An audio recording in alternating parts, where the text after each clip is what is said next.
Emma stared at the man across from her and wondered how quickly she could leave without seeming rude.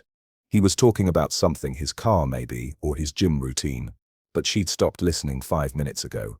This blind date was a mistake.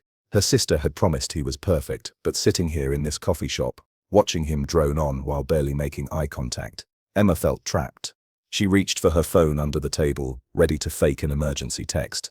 Anything to escape this disaster. So yeah, that's why I only buy German cars, he said, finally pausing. Emma forced a smile. Interesting. It wasn't interesting. Nothing about this afternoon was interesting. She should have stayed home, should have ignored her sister's nagging about how she needed to put herself out there more. At 32, May was perfectly fine being single. This awkward hour was proof that dating wasn't worth the effort. Before we continue, let us know in the comments where you're watching from, and don't forget to like, share, and subscribe to the live frame. She was forming an excuse in her mind when the coffee shop door burst open. A small figure darted inside, pigtails bouncing, eyes scanning the room with urgency. The little girl couldn't have been more than 6 years old. Emma's date didn't even notice. He'd moved on to talking about his workout schedule, but Emma watched as the girl's eyes landed on her. The child's face transformed, confusion shifted to recognition, then pure delight. She started weaving between tables, heading straight toward them. "Excuse me," Emma said, interrupting whatever her date was saying. The little girl stopped right at their table, staring at Emma with wide eyes. Then she broke into the biggest smile Emma had ever seen. "You're real," the girl whispered. "You're actually real." Emma blinked.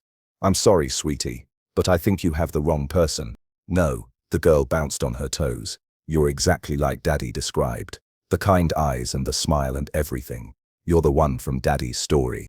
Emma's heart stumbled. "What story?" "Sarah," a man's voice called from the entrance, breathless and panicked. "Sarah, you can't just run off like that." The girl, Sarah, grabbed Emma's hand. "It's you, I know it's you." Emma looked up as the man rushed toward their table.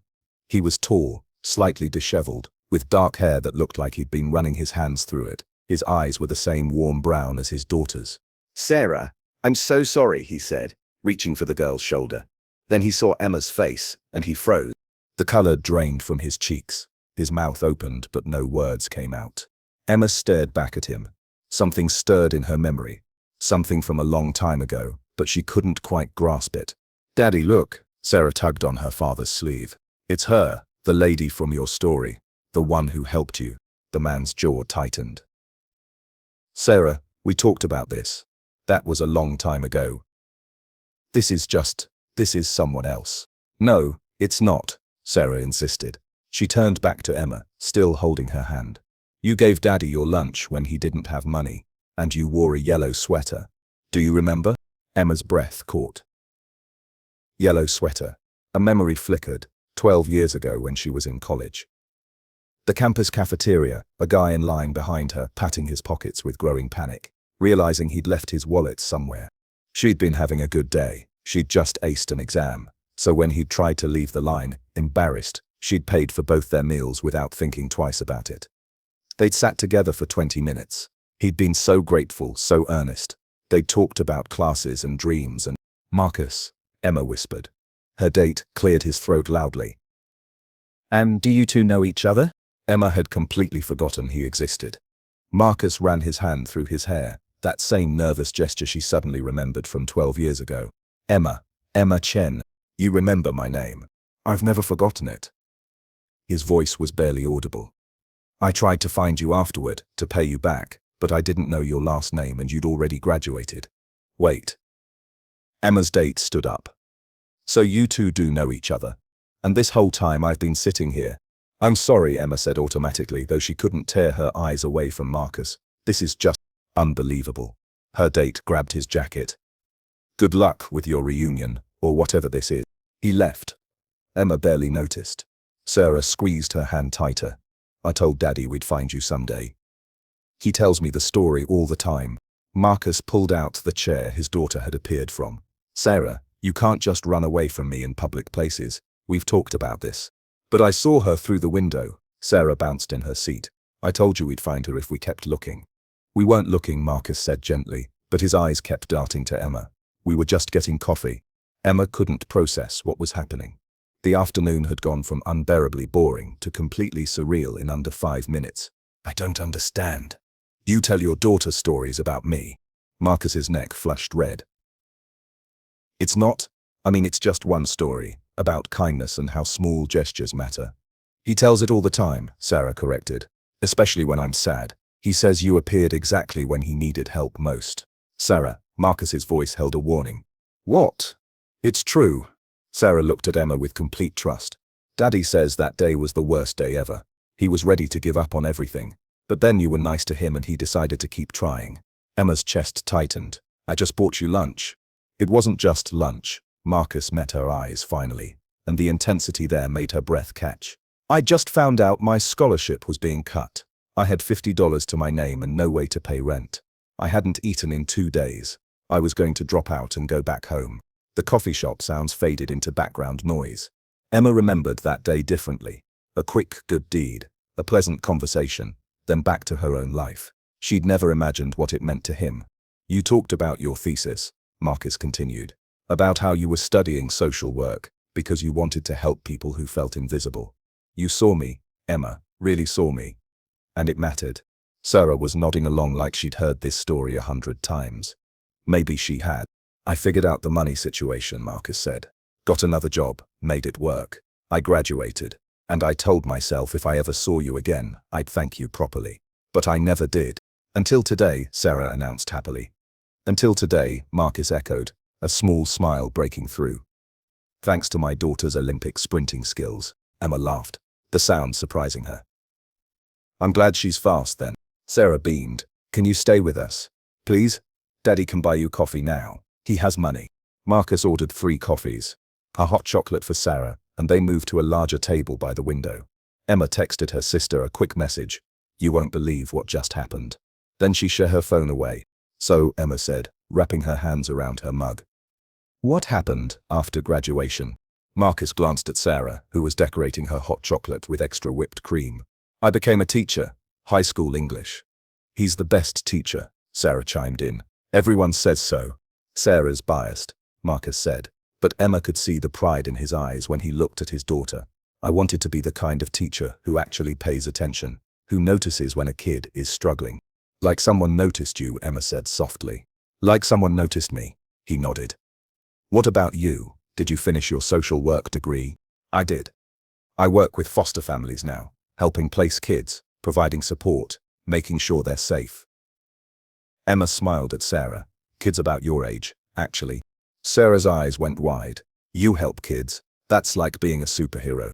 Sometimes it feels that way, Emma admitted, but mostly it's a lot of paperwork and phone calls. The important kind of work, Marcus said, and something in his tone made Emma's heart skip. They talked for an hour, then another. Sarah drew pictures on napkins while the adults caught up on 12 years of life. Marcus told her about finishing his degree, getting his teaching certification, meeting his ex-wife in graduate school. We married too young, he explained quietly. She wanted different things. We divorced when Sarah was 3. Mommy lives in California now, Sarah added matter-of-factly. She has a new family. But that's okay because I have Daddy. The casual way she said it broke Emma's heart a little. What about you? Marcus asked. I see no ring, but that doesn't always mean. Single, Emma said quickly. Very single. As today's disaster of a blind date proved. That was a blind date? Marcus's eyebrows shot up. I'm sorry we crashed it. Don't be. You saved me from an hour of hearing about German engineering. Marcus laughed, and Emma remembered that sound. It was the same genuine, unguarded laugh from 12 years ago. Some things didn't change. Daddy, Sarah said suddenly. Can Emma come to dinner with us? Please? Marcus looked startled. Sarah, I'm sure Emma has plans. Actually, I don't, Emma heard herself say. Dinner sounds nice. They ended up at a small Italian restaurant 3 blocks away. Sarah sat between them, chattering about her first-grade class and her best friend Luna, and the hamster she desperately wanted, but couldn't have because their apartment didn't allow pets. Emma found herself relaxing in a way she hadn't in months, maybe years. Marcus was easy to talk to, just like he'd been at 20, but now there was depth to him, a quiet strength that came from raising a daughter alone and choosing a career built on giving back. So Emma, Sarah said importantly, twirling spaghetti on her fork. Do you have a boyfriend? Sarah, Marcus looked mortified. That's not appropriate to ask. Why not? You ask about people's lives all the time. Emma laughed. It's okay. No, Sarah, I don't have a boyfriend. I've been focused on work. Daddy's focused on work too, Sarah said. And on me. He says I'm enough. You are, Marcus said firmly. More than enough. But Sarah wasn't done. But don't you get lonely sometimes? Daddy gets lonely. I can tell. Marcus closed his eyes. Sarah, please. It's true. You do that thing where you stare out the window and look sad. Emma's heart twisted. She knew that look. She did it herself sometimes, coming home to an empty apartment after a long day. Everyone feels lonely sometimes, Emma said gently. Even when we have people who love us, it's normal. Sarah considered this seriously. Then she brightened. But now Daddy found you again. So maybe he won't be lonely anymore. The statement hung in the air. Marcus looked like he wanted to disappear under the table. Emma's cheeks heated. Sweetie, Marcus said carefully. Emma and I just reconnected. We're catching up as old friends. Old friends who were meant to find each other again, Sarah said with the certainty only a 6-year-old could muster. Like in the stories. Emma caught Marcus's eye across the table. He mouthed, I'm sorry, but she shook her head slightly. There was something endearing about Sarah's innocent matchmaking. Something that made Emma wonder what if. After dinner, they walked Sarah to a nearby playground. The sun was setting, painting the sky in shades of orange and pink. Sarah ran to the swings, while Marcus and Emma stood by the fence, watching. She's amazing, Emma said. You've done an incredible job with her. She's my whole world, Marcus replied simply. Everything I do is for her. Emma turned to look at him. Can I ask you something? Anything. Do you really tell her that story? About the cafeteria? Marcus nodded slowly. I do. Because it taught me something important, that kindness can change everything. One person choosing to help another person can shift the entire direction of someone's life. He paused. You shifted mine, Emma. I've wanted to tell you that for 12 years. Emma's throat tightened. I had no idea. I just saw someone who needed help. That's what made it matter, Marcus said. You helped without needing recognition. Without expecting anything back. You saw another human being struggling, and you just acted. They stood in comfortable silence, watching Sarah swing higher and higher, her laughter carrying on the evening air. I've thought about that day too, Emma admitted. Not as much as you, obviously. But sometimes, you seemed so lost and then so relieved. It stuck with me. I was lost. Completely. Marcus leaned against the fence. My dad had just died. The scholarship was gone. I felt like the universe was telling me I didn't belong in college, that I should give up on the whole dream. But you didn't. No. Because a stranger bought me lunch and treated me like I mattered. Like I was worth helping. He turned to face her. You gave me hope when I had none left. Emma didn't know what to say. The weight of his words settled over her like a blanket, warm but heavy. Daddy. Emma, watch this. Sarah called out, pumping her legs to swing even higher. They both watched, calling out encouragement. When Sarah finally jumped off and ran to the slide, Marcus spoke again. Can I ask you something now? Of course. That blind date you were on, was it serious? Would you be open to? He stopped, running his hand through his hair. I'm making a mess of this. Emma's heart raced. Open to what? Coffee again, or dinner? Without Sarah as our chaperone, though I'm sure she'd invite herself along. He smiled nervously. I'd like to get to know you again, properly this time. If you'd be interested. 12 years ago, Emma had helped a struggling college student without thinking twice. She'd never imagined that moment would circle back to her like this. Standing in a playground at sunset, being asked out by Anne who'd apparently never forgotten her. Life was strange that way. Full of unexpected connections and second chances. I'd like that, Emma said. I'd like that a lot. The smile that spread across Marcus's face was worth everything. Sarah ran back over, breathless and happy. Are we going home now? Soon, Marcus said. But first I need to make sure Emma has my phone number this time. So you can go on dates, Sarah announced triumphantly. Marcus groaned. Emma laughed. And somewhere in the background, the sunset painted everything in golden light. 3 months later, Emma sat in the same coffee shop where it had all begun. She'd brought work to catch up on, but she kept glancing at the door, waiting. When Marcus walked in with Sarah, both of them spotted her immediately. Sarah waved enthusiastically and dragged her father over. We brought you something, Sarah announced, climbing into the chair next to Emma. Marcus set a small wrapped box on the table. It's from both of us. Emma carefully unwrapped it. Inside was a framed photo, the three of them at the zoo from 2 weeks ago, laughing at the penguins.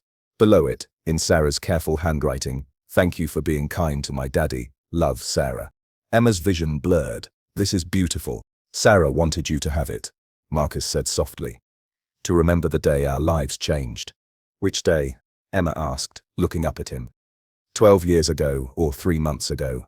"Both," he said, reaching for her hand across the table. "Definitely both." Sarah watched them with satisfaction. "I told Daddy we'd find you.